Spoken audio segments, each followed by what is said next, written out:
Welcome to Unshrinkable, the podcast with a very catchy jingle and where we meet with some really inspiring women doing important work in the world. Get ready for powerful stories and practical tools to support you on your healing journey. I am your host, Emily Katz, and now let's dive into the episode with our next beautiful guest expert. Hello, everyone. I am thrilled to introduce today's incredible guest, Sarah Ibrahim, an inner power, emotional mastery, and spiritual alignment coach, dedicated to helping women dissolve the illusions that hold them back and reclaim their true power. After overcoming her own battle with addiction and completely transforming her life, Sarah now guides others to break free from self-doubt, fear, and the stories that keep them stuck. Through her signature approach, she empowers women to cultivate radical self-trust, navigate their emotions with mastery, and step into a life of purpose and alignment. Her work blends practical empowerment with spiritual depth, offering a clear pathway from limitation to liberation. I love that. Okay. Her clients describe working with her as transformative, noting significant mindset shifts, empowerment, and the courage to pursue long-held dreams. One client shared, "Working with Sarah completely changed the way I see myself. I went from constantly second-guessing my decisions to fully trusting my inner guidance. The power I've reclaimed is something I'll carry with me forever." And another noted, "Sarah has this incredible way of cutting through the noise and reflecting your truth back to you. I let go of years of self-doubt and finally stepped into the version of myself I always knew was there. Pure magic." So, if you're ready to overcome limiting beliefs and step into your true power, this episode is for you. Let's dive in. Sarah, hello. Emily, oh my God, I'm so happy to be here. Thank you so much for having me today. Yay. I'm so happy to have you on. We've been in each other's worlds for a couple of years, and I'm just very, very excited to have you here. So please, could you introduce yourself now and specifically how you got here doing what you do? Well, where to begin, Em? Where to begin? So I am Sarah, as you have just gathered. I'm a single mum. I live here in the UK, and I have an affinity, a love, a passion, a desire to just help as many people as I can.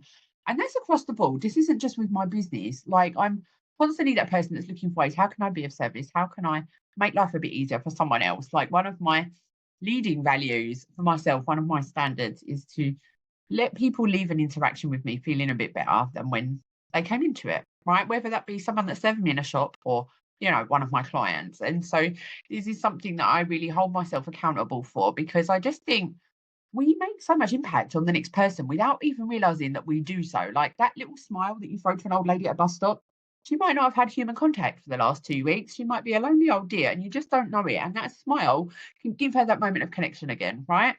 And so I feel like it's really important to make sure that we carry ourselves in a way that facilitates that. And I always promote this kind of stuff inside of my work and inside of my containers. So my journey has been one of disconnection, which is essentially what has led me here. And so when I say it's been a journey of disconnection, I spent many years disconnected from myself.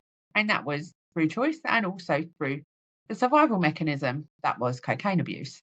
And what got me there was not having any sense of my own personal power, not realizing that actually I am the creator of my reality, and the way that I think about things and the way that I view them directly impacts the experience that I am having of it. And that's the bottom line. And I had no idea. How would I know this? Right? Nobody told me that. And when we're kids, we live this life that is the one that our parents want us to live, right? We have very little autonomy. And we don't think to maybe question some of the things that we're told are true, even about ourselves, right? So I was always very intelligent at school and I was top of the class, and I learned things very easily. And so there was this kind of idea of the path that Sarah would travel, which was born from me being top of the class at age 4. By the time I was 11 and 12 and 13, that started to shift. And life happened. My mum and dad had a bit of a volatile relationship, and as a teenager, I dealt with that by running away and stealing from shops and drinking alcohol and all the things. which of course impacted my schoolwork and put me on a different trajectory. And suddenly I wasn't living into this version of self that I had been told I was going to be all of my life. And therefore I was messing things up and I wasn't enough. And in fact, I wasn't good enough to this day. I'm still facing that challenge somewhat, but that's a whole nother story that may or may not come up, but whatever. But what I have realized is that I don't have to let these stories be true. Like, they can be true in the sense of somebody else can view my life and draw that conclusion. That can be their truth. But the world that we live in is such that multiple truths can coexist at once, even if they are in direct conflict with each other. And I never knew that could be the case. And I certainly have always been brought up to be informed that there's only one truth, there's one way, it's this way, and that's it. And there's nothing outside of it that even exists. Don't entertain it, don't think it, definitely don't say it, don't challenge it. You know, my dad was Muslim, my mum was Christian, and I learned from a very young age that it's not safe to have beliefs. And so all the beliefs that I did then generate, which were relatively negative, and most of them about myself, I just kept to myself because, you know, you're not allowed to have beliefs in this house. And the result of that was years and years and years of disconnection from myself. Any kind of emotion, I would run like hell. I would resolve any issue in my life, be that good, bad, or ugly, anything in between with cocaine. That was basically the solution to everything. The how to human 101, get on it. And I struggled. I struggled really hard. And here's the kicker. Didn't even know I was struggling, Emily. Didn't even know. So far was I disconnected from myself. And then my little boy came along as a shock to me when I was 36. So this is after 20 plus years of giving my life away to various class A's. And he was the pattern interrupt that I had so desperately needed. And to this day, I believe that he was sent to save my life. And I got clean. I got clean and it changed everything, but it didn't last. And I went back. And it took me another couple of years of fighting before I came to the decision and the commitment from myself that actually this is it, I'm done now. And that's when things started to change for good.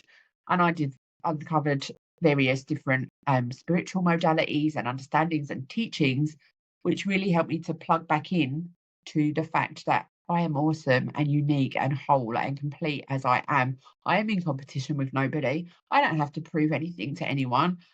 And that's okay. And guess what? There are things that I'm not good at, and I'm never going to be good at them. And that's okay too. Right. And the same is true for all of us. And I just had this big realization that so many of us are walking around feeling like we're failing against some benchmark that probably somebody else has set for us. Is it helping? Is it guiding us to where we want to go? Is it a motivator? More often than not, it's something that we use to beat ourselves with and say we're not good enough. And that's reinforced by the people that set these freaking benchmarks. And round we go. And it it's a life where you just feel like everything is so futile because you never get there. There is this destination which has no GPS point. Like you can't program it into a map because you don't even know where this there is. And so you never get there. But what you know is that where you are isn't there. And that's how you live. And it's freaking confusing. And so that's my introduction.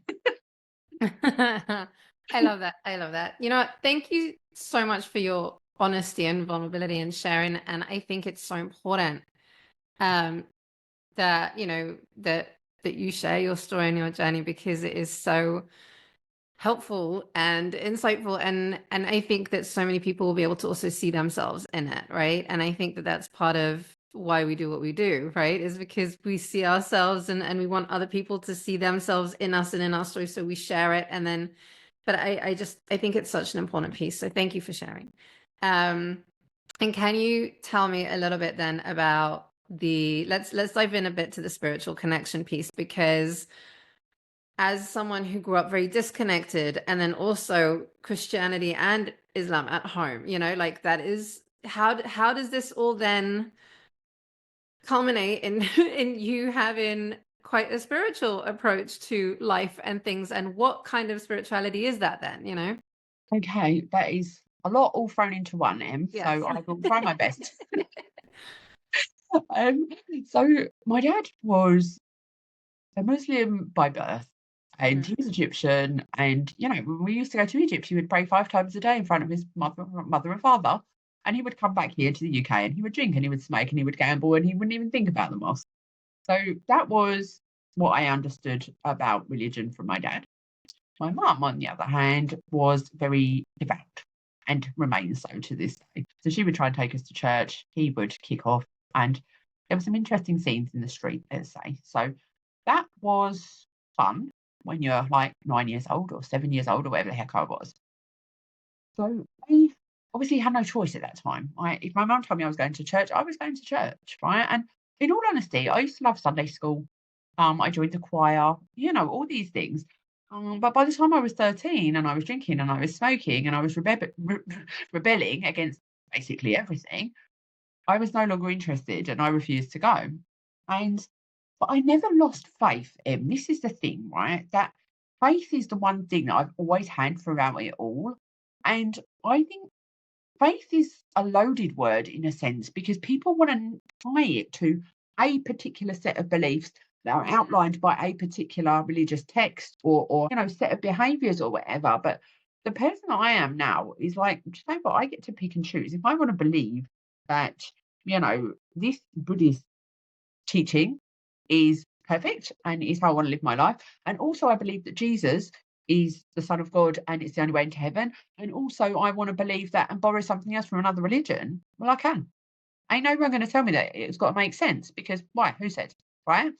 And so I think we really restrict ourselves. We limit ourselves with this. Everything has to make sense, right? And faith doesn't necessarily make sense. Like, how do you explain faith? How can you make it make sense? It's something that you feel. It's something that you carry. It's something that you have. It's not something that's just like, trying to describe this pen. And so faith for me is God, right? And, call it whatever word you want. I'm not married to this, right? But it's God, universe, it's source. I use these words interchangeably. And I've always had that. And I feel like often in my life, my family have wanted to put me into this box. Here's the guidebook to life, Sarah, which in this case was the Bible. And I was just like, I'm sorry, that doesn't work for me. That doesn't fit with who I am. And I've got nothing against the Bible. It's a great freaking book. You know what I mean? There's some great stories and there's some great teachings, and I'm not here to dispute the truth in it, right? But for me personally, it wasn't the handbook to living. And I feel like when I tried to break free from that, my mum was very concerned, of course, and especially with behaviours that are explicitly prohibited in the Bible, and this was a cause for concern, and so that led to a lot of volatility in the home. From there, I spent 20 years on drugs and didn't really think about religion or anything at all. Got pregnant with Chase and started going to church again. This time it was out of choice, right? And I loved it. I really, really loved it, right? I found this Pentecostal church and, I enjoyed the teachings. I enjoyed worship and all of that stuff, right? And made some good friends there and so on. And then Chase was born. I started getting on it again and I ditched church all over again. It's like history repeating itself. At a point when I decided that I'd had enough of the coke, I had just discovered spirituality. So what I mean by that, is that I had gone on this quest to start a business, okay? Because I wasn't going back to work when I had Chase. I was going to have my own business and that was how I was going to do it. And I came across network marketing, right? Now, network marketing is notorious for being full of people that are into the law of attraction and manifestation and all of this stuff. It's like part and parcel of the industry, in my opinion. Mhm. And so I suddenly became exposed to a lot of people that I would refer to as happy clappy. And, that had these wild notions and beliefs of like, I manifested that. And I'm like, what the actual fuck are you on about? What does that mean? Right?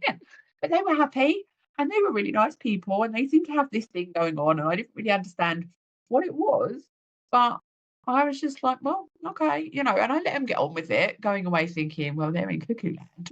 But the more that I was exposed to it, well, of course, sure enough, the more I started to be interested in it. And the more interest that I raised in myself, the more I started to understand. The more I understood, the more I saw it working. The more I saw it working, the more I intentionally played with it.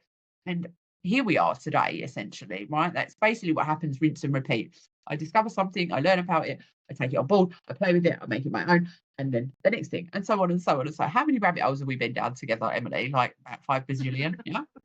Yes. Many, very many. Many, many, right? And we love it. Yeah, and I know that you do too. But you are gifted. Like you have spiritual gifts.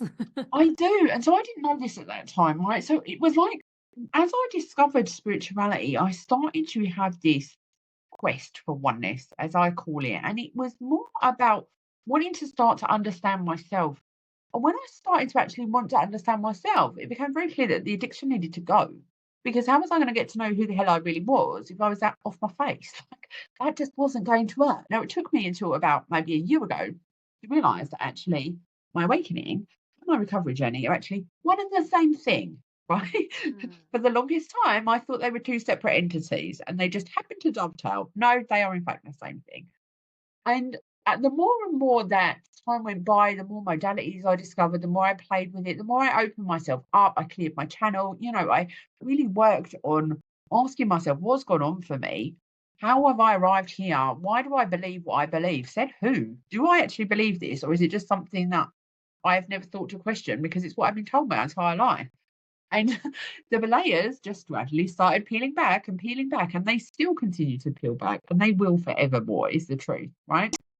But when we come at our lives from this place of curiosity and intrigue and asking ourselves, actually, does this feel right for me? Right? I don't need hard proof that Jesus walked the earth or whatever it is that I might choose to believe. I don't need proof. The proof is inside me. If it feels right, if it feels true, if it feels good, then I can get behind it. And that is the truth that I will carry and I will own, right? Within reason. And so I started to understand that actually I have a whole lot more power here than what I had ever realized. That we actually have all of these extra gifts that we have access to once we choose to first accept them and be understand how to connect to them and to then utilize them for the greater good. And there's huge numbers of people out there that will say to you, this is wrong and it's blah blah blah. But where did we get these gifts from, right? These supernatural gifts, they came from God. Why would he give them to you if you're not meant to use them? Right? It doesn't make sense, right? To me, this is just my opinion, right? And so I just feel like, well, why are we shamed so much for being able to connect with something beyond what we think that we know and for that to be true? Why does that have to be classed as witchy or, or something bad and dark? Like, it's not. It really helps people. And it certainly helped me to be able to say, you know what? I built the one of the greatest things that someone ever said to me once was like, imagine how God sees you or your spirit guides or however you want to address this question, right? How they see you, right? If you can see yourself in that way, your life will never be the same. And I was like, huh, okay. I mean, I can't even begin to imagine how they must see me, right? But they only see good, yeah. And we go about beating ourselves up about like, oh my God, I did this one little thing and I did this, but no, I didn't do that. And we carry it like as if we're, we deserve to be hung. And actually, this is a minor transgression that we needed to have the experience of in order to progress onto our next level self, right? And so it all makes sense in the bigger picture. And this is what it is. I've started to see the bigger picture and I've started to realize, and this is what I'm bringing to the table at the moment, is about illusions, this concept of illusion, that everything that you think that you know is not even real. It's not even real. It's a construct of your mind. That is it. Okay, there's a lot in there. There's a lot in there, Sarah. I'm trying to think where to begin. Spiritual awakening and the addiction piece, like, giving up coke. For me, it was giving up booze, right? And I do call it my rebirth. So it very much is connected as well. Like, it's a spiritual awakening in a way. And that's also when I started my spiritual path, I guess. And I was a former skeptic, meaning had you told me 10, 15 years ago that this is what I'd be doing and I'd be into, kind of the woo stuff as well, Yeah. I would tell you to fuck off. I'd be like, no, even just self-love, for me. It's like I still cringe slightly when I use these kind of words, and I'm like, yeah, it's about loving yourself. It's just like, are you really saying this? Like, is this really you now? Like, it's very, very strange, but embracing it, embodying it, like stepping into it and coming, and I think getting more comfortable with it as well, because there's such an identity shift, I think, Mm. as well. I see this like for many of us, that like you're going from how you used to be to who you are today. And I think that it's the same for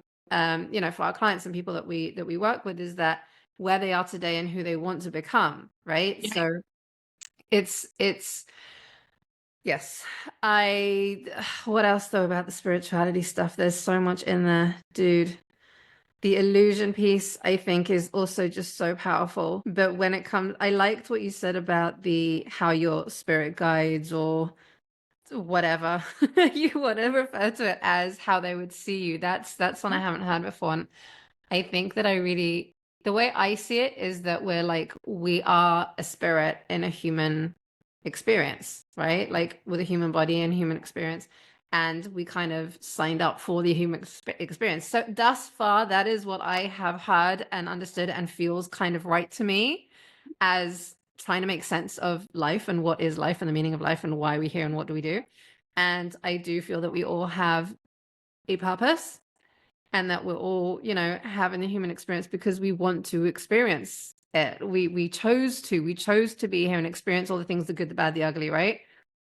And so I feel that one of the things I've actually said this to a few clients this week, is that try and detach yourself a little bit from the human like version of you, and you're the observer.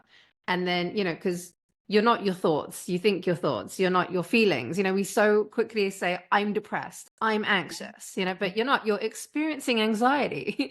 You're Yep. experiencing depression. You're not it, right? And our ego really likes to identify with the human experience.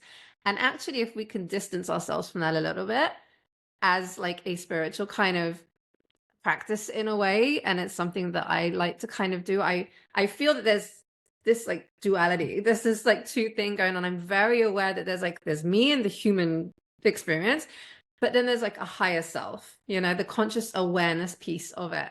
And that's been helpful to me with trying to wrap my head around everything.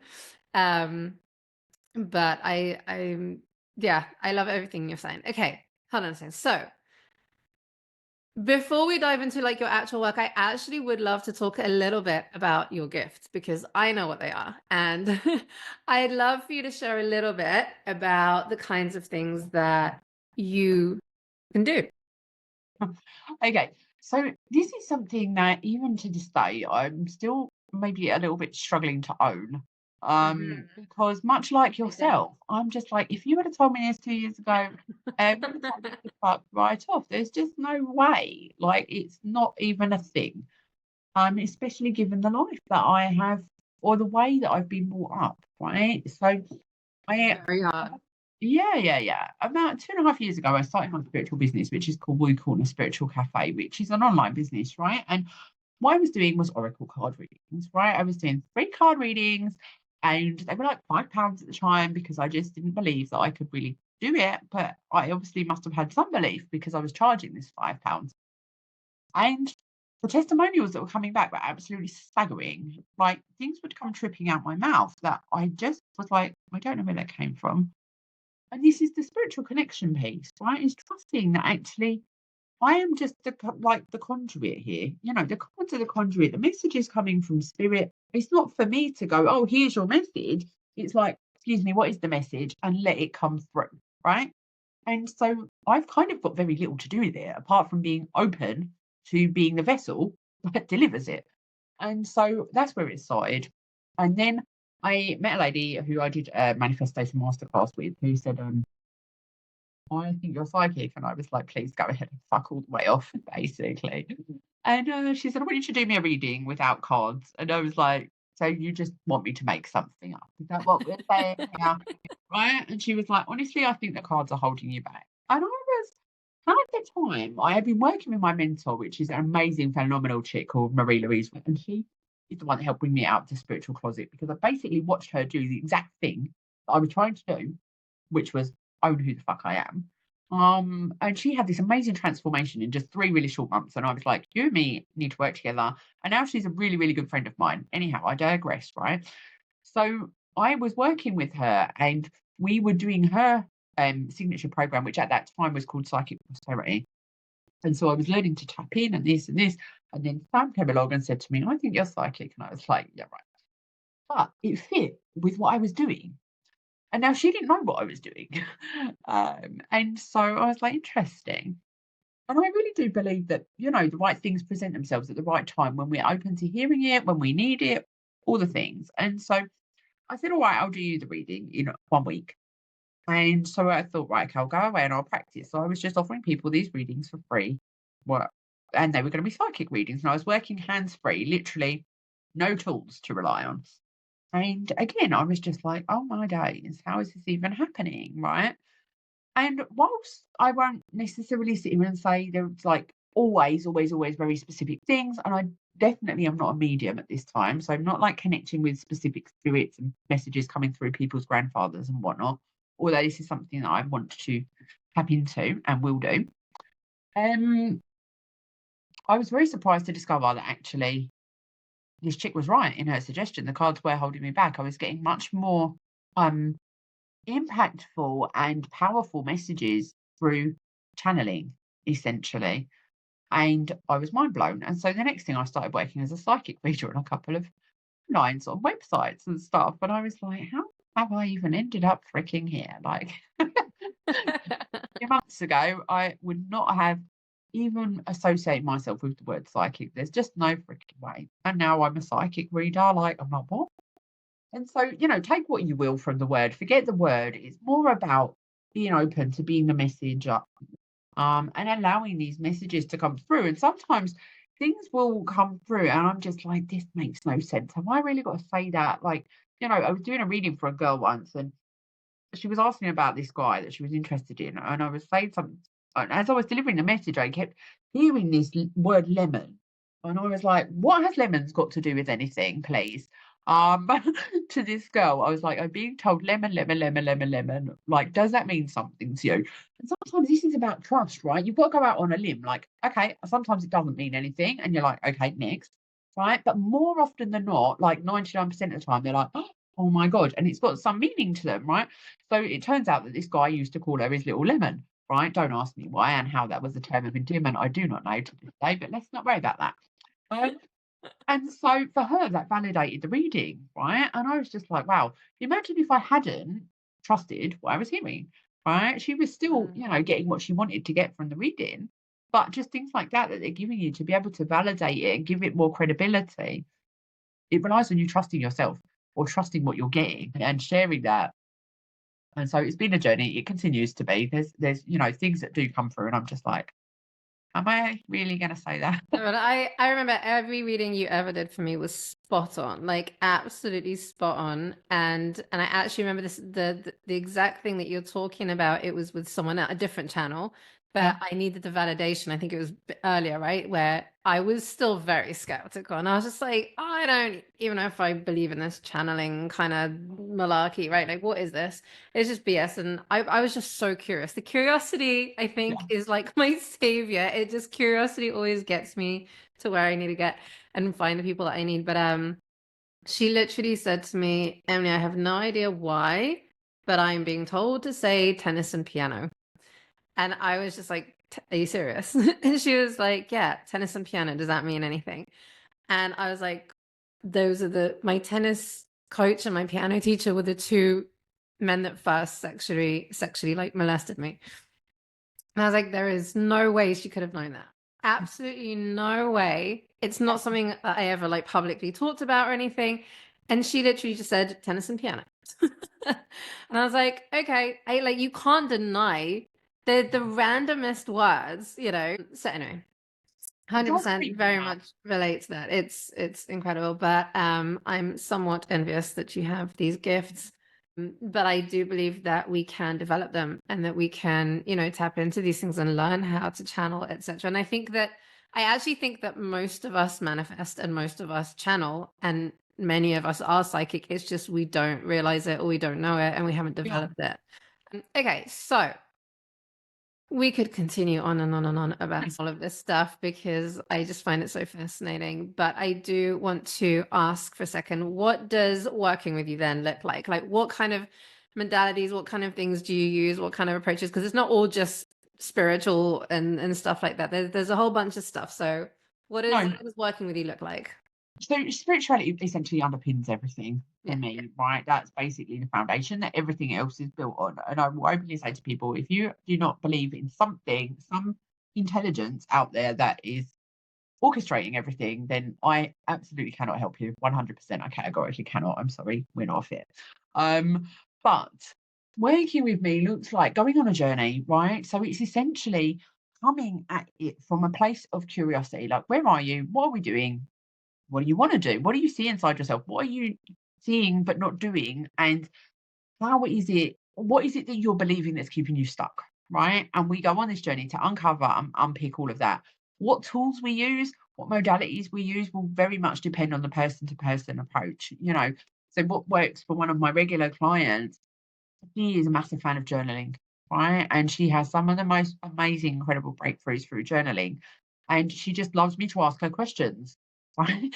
And I'll literally ask her 2, 3 questions, and she'll come back and she'll be like, Sarah, like, and the whole world has changed because she's gone away and really gone in with it. Where you could also send questions to another person, and it would just be a surface level, like, no, I don't really know, or you don't really go deep with it, and then you don't get the result or the transformation that it is that you're really seeking that is available to you if you're willing to go in. So, my work is very, very deep in the sense that it requires a willingness to go beyond what you think that you're even capable of, right? Because there's always more, right? There's always more. This is the human condition that we are able to just keep going and to deliver and to be able to expand and grow and rise and push past where we think, okay, this is the end of my gift, or this is the end of what I've got, this is all I can do. No, mate, this is just a start, right? Let's go. And so a lot of my containers are built intuitively, which basically means I've got a rough idea of, here's the name and this is what I feel like is going to be in it. But it's not pre-planned, it's not pre-scripted, it's not anything, and it often is developed in situ, because we'll see how the first session goes, and then it's like, okay, this is what these particular people are working on or want to uncover, or these are their particular issues. Let's shape that, and that moves on to the second session, and so on. So it's very much real time. This isn't just like prescriptive. Here's a load of stuff that I read in some books, and now I'm just going to regurgitate it. It's like, and it changes all of the time. So transformation is like my signature program, and I ran it first in October 2023, right? Literally day by day by day, I was pulling this stuff together, right? Based on what the girls had told me the day before. I look back on that now and I'm like, how the hell did I do that? Right? That was some seriously bold shit. To go out there and go, here's this program, this is what we're going to do. I had no clue what we was going to do. I really didn't. I knew that I was going to deliver a transformation. I trusted myself to deliver on that, but what that was going to be, I didn't know. I didn't know what was going in it. I didn't know what I was going to say. I didn't know how I was going to get them there. I didn't know any of it, right? But I knew that I knew that I knew that I could do it. And so I did. And it was literally, it blew the doors off of everything, essentially, right? In terms of me trusting my own intuition and my own guidance and allowing these, channeling to come through, because these girls are still with me to this day from October 2023. We're now a year and a half later, and they've worked with me month in and month out. They recently did transformation again, right? I had 10x the price. They had done the program already. I 10x the price, and they signed up to it again, right? Such was the power of this program. And so I revamped it, and this time around it was based around the 3 principles. Pause. Yes, I am interrupting. I'm sorry. But if you're enjoying this episode, you can prove it by liking and subscribing. And also, please share it with a friend who's into all things healing. It will be a huge, huge, huge, awesome support for us.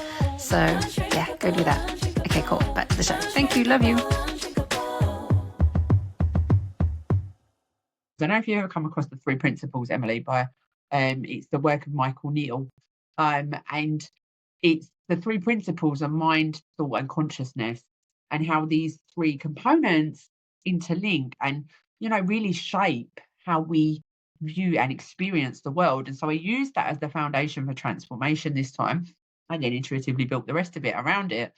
And it was staggering, absolutely staggering. It was an amazing experience for the girls and also for me. So I, changed the format of it and everything. So I'm very much a fan of doing things live, doing live workshops and so on, because I'm a Gen in human design, and my my strategy is to respond.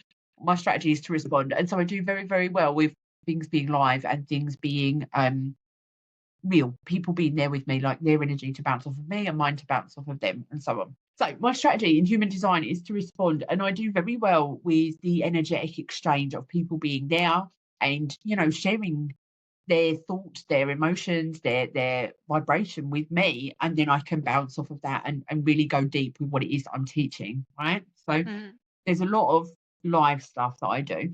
I also have just discovered that I don't mind doing pre-recorded things. Now, this is new to me because, as I just said, I do very well with that energy exchange, right? Actually, when I do the pre-record, the way that I've done it in my most recent program, which is Becoming, I've pre-recorded it, I've dropped it into Telegram, and then they start coming back with, okay, this and okay, that. And here's what I think, and here's what I did on this task. And then the interaction starts to take place. So it's really, I've been playing a lot with different ways of delivering things and what I think works. So I do one-to-one work. I do a lot of group work. This is my love, is working in groups. Um, and I feel like essentially the journey of working with me is it's never complete, right? And I think that's the beauty of coaching. The journey is never complete. Even if you're not with me, you're going to go with somebody else, right? Because we just want to continue this cycle of development, yeah, and growing and expanding. And there's just so many layers. And the person that I am, and I know that you know this about me, Em, the person that I am is that the more that I learn, the more that I understand, the more that I uncover, I just want everyone to know, right? And so I will then take it, make it my own, and teach it, pass it on. So I'm a massive fan of Mind Valley, and I'm constantly doing quests on there, which then informs some of my programs and and so on. But again, it's always the right thing at the right time. So just as I was conceptualizing Becoming, which is the journey of the soul, basically, I discovered a book by the founder of Mind Valley, which is called Be Extraordinary. And it was just literally all of the things that were in my mind to put into Becoming. And I was like, right then, okay, great, super. Let's base it on this book. And it was just like, how did that happen? Like this book just suddenly popped up on my Audible at the exact right time. And it's just being open to these things about these communications. And this is the spiritual connection piece, right? Just being open to recognizing that actually that didn't just appear out of nowhere, right? This was like a gift that, God or your spirit guides, whoever you want to say, is just wrapped up and gone there, right? And it's up to you as to whether you notice, like, oh, this is a gift, or like just like, and what you make of it. I love that. And you know what? I also, something that I find pretty exceptional about you as well is your honesty, your transparency, the rawness. Like, Yeah. I really think that it is very, very inspiring because I'm all about leading by example, right? So I'm a 6'3" role Mm, model martyr, right? So I'm all about role modeling, looking for role models and leading by example and being that model. And I really feel that you're quite an embodiment of that as well, yeah. like really, I think both of us very much believe in practicing what we preach. And I think lived experience is the ultimate qualification when it comes to coaching, healing, guiding, whatever it is, right? That however you want to call what we do. I think at the end of the day, it's like, look, I have managed to figure shit out and crack some of the codes. I'm still cracking others and I'm still going, and we always probably will be, but there's a lot that we can learn and we really want to share this because we want it to be easier and a little bit quicker and cheaper for other people, right? Like you don't need to suffer and struggle for so fucking long, and it Yeah. doesn't need to be so hard. Like, and I really feel that it's something that I really resonate with in you and relate with you, and like I see this in you, and I really feel that it's the fact that you're even saying like, I had no idea what I was doing. I was winging it, right? Yeah. But I knew and I trusted. There was Mm, there's a connection to your inner knowing. And that is something that a lot of people don't have. Like a yeah. lot of people are so disconnected from their inner knowing and from their Mm, trust in themselves and their own abilities.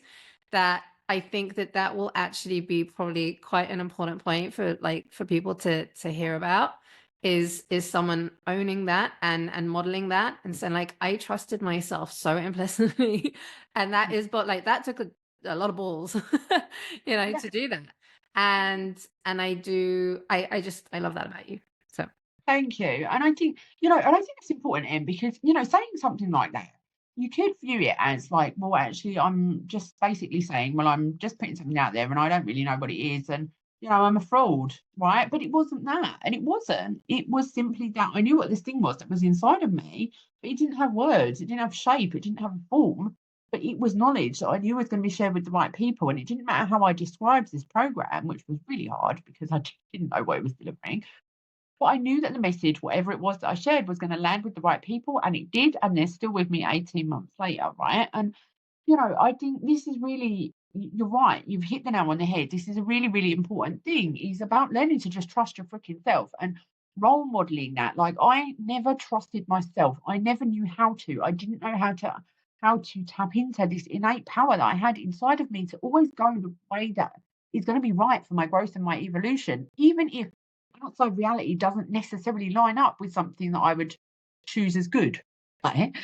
It's always working for us and in our favor. And why my clients love working with me is because of this real talk. I will call them out on their bullshit, right? I'm not just gonna stroke their you've hair and always been real. everything's gonna be okay. It's like, do you actually really believe that that's true? Why do you believe that that's true? Is that helping you? In fact, what might you choose to believe instead that's gonna change things for you and help you to get moving, right? The lived experience piece is a massive connection. But also, one of the big things that I'm told again and again is that I'm so freaking real, right? So, last this weekend, I had a scenario here, and it was a lot, and I was struggling, right? And the thing is, when you're a coach, and you must get this as well, right? When you're a coach or you're somebody that guides others, when shit hits the fan for yourself, you give yourself a hard time because you just think, "If my clients could see me navigating this like this when I tell them to do that, like no one would ever buy anything from me ever again. Nobody would, I'd lose my credibility, right?" We give ourselves a hard time. That makes it even worse, right? So I've stopped doing that. And instead, I'm sharing, right? Now, it's a balance because you definitely don't want to present yourself as like, oh, I'm falling apart and now I need you, my clients, to coach me, right? But essentially, we're human. We have issues go on from time to time. And what is unique to an extent, I feel, is that I will share as much as what I feel is appropriate or that I can or that I'm comfortable with. And this is how I'm dealing with it. And this is where I'm going with it. And this is what it's teaching me. And so, funny enough, I've got Illusion forthcoming. Yeah. Just in the next couple of weeks, I'm going to deliver a program called Illusion. And I'm dealing with the exact stuff that I'm about to deliver. And I said to you in a message, didn't I, just before we recorded this, I'm not feeling so great today. I'm feeling quite down on myself because of what somebody else has projected onto me. Now, I can see that that's not the truth. It's not my truth. It's their truth, right? But it's not my truth, but I still feel it. Yeah. Mhm. But I can allow myself to feel it through the emotional mastery piece that I have spent a freaking long time navigating and I'm now fully confident to help somebody else do because I'm an emotional authority here and have a very emotional life. But I've learned not to numb that shit, right? So when I was feeling like I just want to cry because this is what somebody really thinks of me, it's not true, but that is genuinely their experience of me. And it had me feeling less than, it had me feeling not enough. It made me feel like I am never going to be accepted by you. And it hurts because it's somebody really close to me, right? But knowing, it's almost like, and you were saying about the spirit and the human experience, right? My spirit knows, like, she can see me having this human experience. She can see me hurting, and she's still okay. She's still okay because it's not me. I'm experiencing the hurt. I'm experiencing the projection of somebody else's feelings about me, but my power is still within me. And that doesn't get to be taken away unless I give it away, right? And I'm the keeper of that. It's my most prized possession now. And so being able to experience and see yourself going through these situations from this higher perspective, and it's not this big I am, yeah, but it is a perspective where it's just like, wow, I don't have to be fully consumed by what's going on in the outside circumstances of my life it still hurts, I'm still feeling it, I still want to go to bed. And I did go to bed, went to bed, laid down, I cried, and I went to sleep. That is me navigating my emotions. Instead of making a call, getting out my nut, or going downstairs and arguing with somebody in the house, or, which I could have done, and I would have done, and I have done before now, many times. It was a known cure for a long time. But now, being able to actually say, I get to sit with this, it gets to feel painful, but I'm going to be okay, and I'm always okay. And this is what my clients love, is that they get to see that side of me where I'm like, it's not all sunshine and freaking lollipops. Yes, I'm here kicking your ass with love and helping you to pull yourself up. But the only reason that I'm so qualified and able to do that and know what it is that you're thinking and experiencing is because I'm there. I'm there with you. I do it too. And I know that you don't have to go down that road. 100%. I call myself a mental health mentor because it's mentorship, right? It's like I've been there and I, in some ways, and now I'm in a different kind of cycle of it in a different form. Like it's taken on a different form, right? Like quit booze, but now I'm struggling with food or sleep or whatever it is, right? It keeps popping up, these things. We keep getting the challenges coming up and the patterns coming up. And I think that leading by example is a big piece. And I really do. I feel that a huge piece about the women that we work with, they're mission driven and aspiring to like kind of make a difference and share their gifts, discover the gifts and share them. And I feel that imposter syndrome is a big thing, Really is.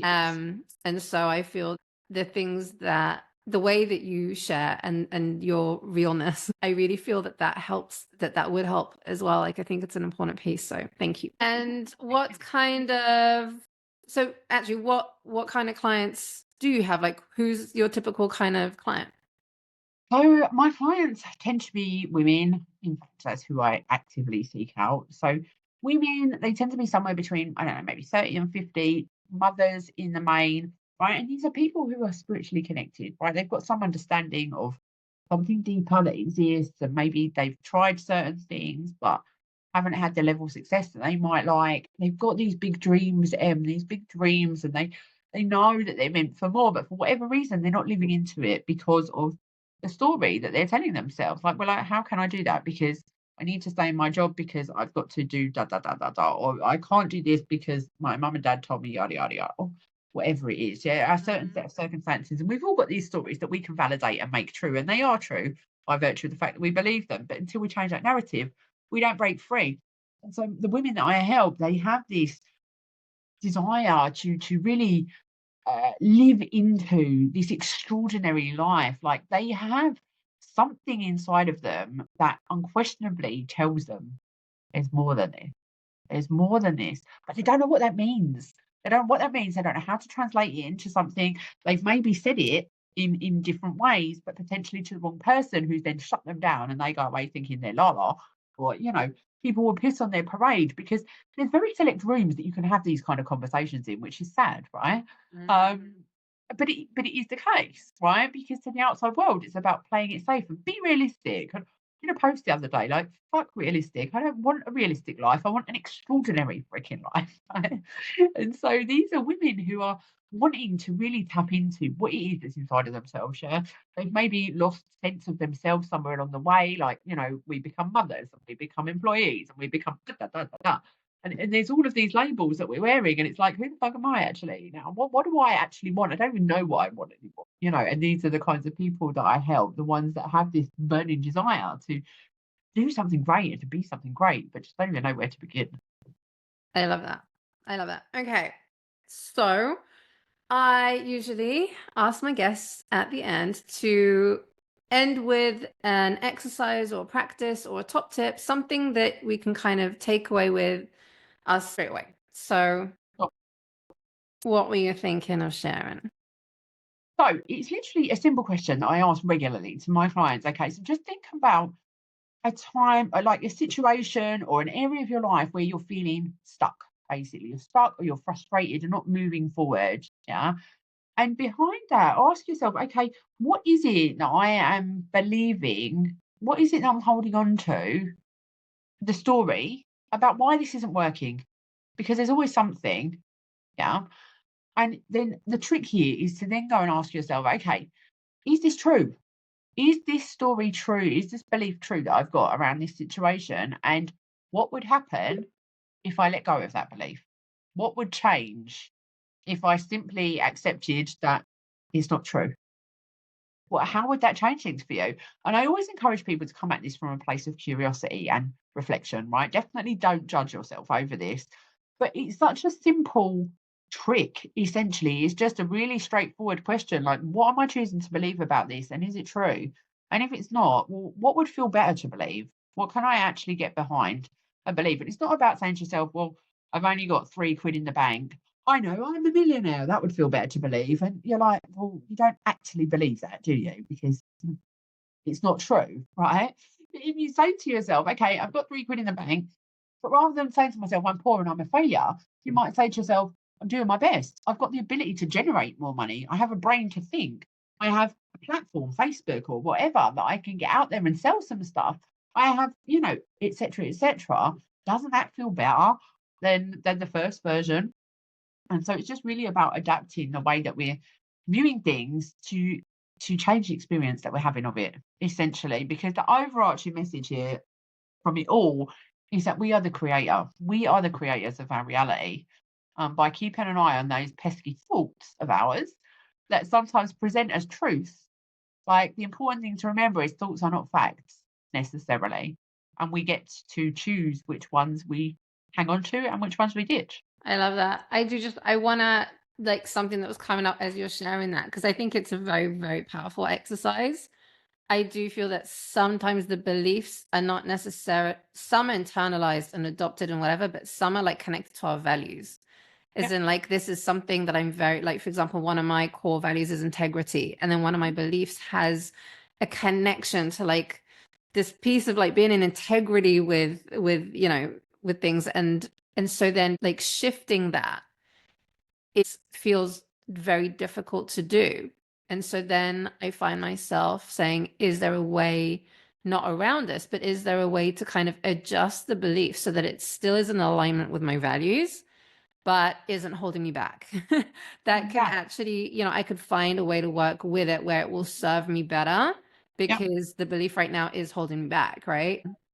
So yeah. Even in the way that you're describing that, like, it's very difficult to, like, that right there is something that is not serving you in and of itself, right? So instead of saying that and reinforcing it and choosing to believe that it's difficult, what if you chose to adopt the stance that I'm on the path to finding a way to align my values with my beliefs? Make it work. Yeah. I love that. Love that. Sarah. Okay. Thank you. Thank you. Thank you. Thank you. Thank you for sharing your wisdom and your time with us today. And you're amazing. And a big thank you to everybody listening in. I hope you found our conversation as inspiring and enlightening and refreshing as I did. You can find Sarah's links in the description, wherever it is. If you enjoyed this episode, please subscribe, rate, and review the podcast on your favorite platform. Your support helps me reach more listeners, and hopefully we can make a bigger impact. We'd also love to hear from you. What was your biggest takeaway from today? That's it. Stay curious, stay informed, and stay tuned for more episodes coming your way. Sarah, thank you again. Thank you. Bye. And that's a wrap. So yay, thank you for listening all the way through. I'm going to assume that means you liked it. So if you haven't yet, please go and hit the like and subscribe buttons. And don't forget to share this with someone who is into healing. And come and say hi on our socials. We really, really would love to connect with you. The link's in the description below. And I'll catch you on the next episode.